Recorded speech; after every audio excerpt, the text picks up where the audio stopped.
नमस्कार, अनिशाच रेसिपी मराठीमध्ये आपलं पुन्हा एकदा मनापासून स्वागत आहे। आज आपण मस्त अशी कांद्याची चटणी करणार आहोत।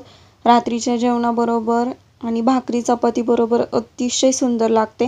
चला तर मग रेसिपीला स्टार्ट करूयात। तर कांद्याची चटणी करण्यासाठी इथे आपण कढईमध्ये 2 मोठे चमचे तेल गरम करून घेतलेले आहे। यात 1 चमचा मोहरी छान अशी फुलून द्यायची।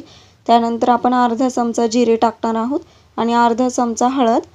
इथे मी 2 मोठे असे मीडियम साइजचे कांदे कट करून घेतलेले आहेत। ते आता आपण मोठ्या गॅसवरती 5 ते 6 मिनिटे छान असे परतून घ्यायचे आहेत। खूप जास्त गोल्डन करायचे नाही, हलके असे परतून घ्यायचे आहेत। जास्त करपून द्यायचे नाही कांदे। जसं आपण मिक्स करत राहू तसं ते मोकळे होतात।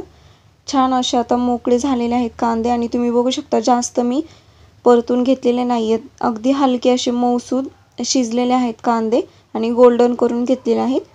यामध्ये सुके मसाले टाकूयात। अर्धा चमचा कांदा लसूण मसाला आणि अर्धा चमचा मी काश्मीरी रेड चिली पावडर टाकलेली आहे आणि अर्धा चमचा काळा मसाला, हा आपला घरचा काळा मसाला आहे तो टाकलेला आहे मी। छान आता असं मसाले स्लो गॅसवरती परतून घ्यायचे आहेत, करपून द्यायचे नाहीये ते अजिबात, त्याच्यामुळे स्लो गॅस ठेवायचा।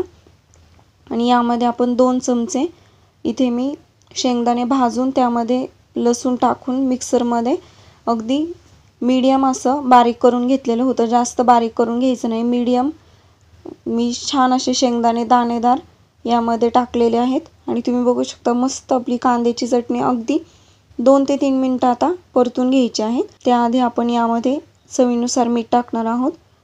तुम्ही मीठ कमी जास्त करू शकता।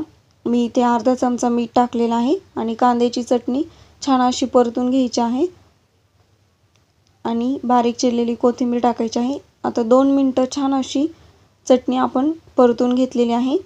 आता गॅस ऑफ करायचा आणि तुम्ही बघू शकता आपली कांद्याची चटणी तयार आहे। तुमच्याकडे याला काय म्हणतात नक्की सांगा। आमच्याकडे याला कांदवणही म्हणतात आणि कांद्याची चटणी ही रेसिपी तुम्ही नक्की एकदा ट्राय करा। अनिशाच रेसिपीला तुम्ही सबस्क्राइब केलं नसेल तर नक्की एकदा सबस्क्राइब करा आणि बेल आयकॉनवरती क्लिक करा, जेणेकरून तुम्हाला माझ्या नवीन व्हिडिओचे नोटिफिकेशन येतील। लाईक करा, शेअर करा आणि मला कमेंट करून सांगा। थँक्यू।